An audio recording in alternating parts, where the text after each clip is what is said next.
छगन भुजबळांना जेलमध्ये टाकणारे हेच देवेंद्र फडणवीस. त्याला तर काय झालं माहिती मला. जेव्हा आले त्याला मला बरा वाटायचा, माणूस चांगला वाटायचा. आत्तापर्यंत बरा होता.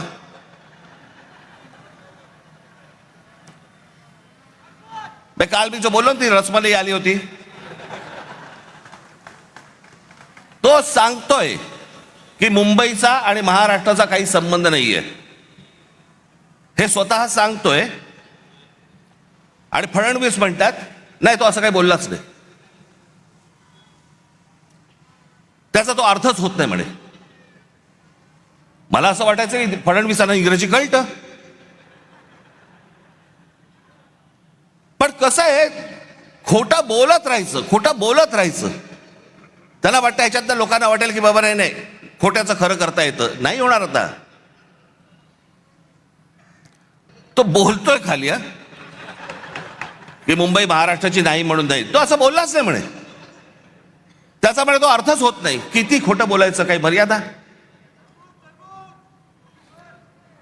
कोणासाठी करताय हे तुम्ही, कशासाठी करताय हे.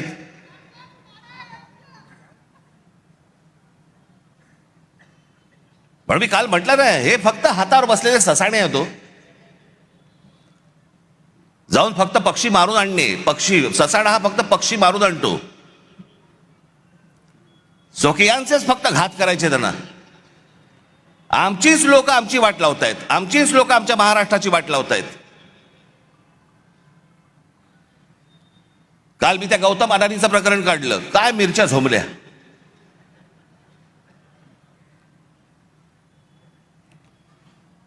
आणि काय पुढे सुरू केलं तर राज ठाकरेंचा माझा आणि गौतम अडाणीचा एक फोटो. बरं, मग पुढे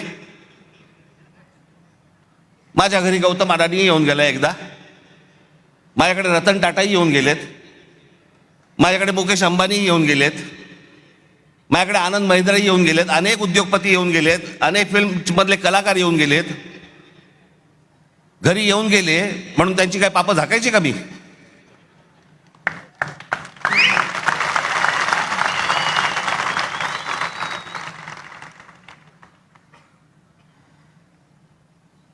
मी काल जे तुम्हाला दाखवलं हे इतकं भयानक आहे, इतकं भीषण आहे.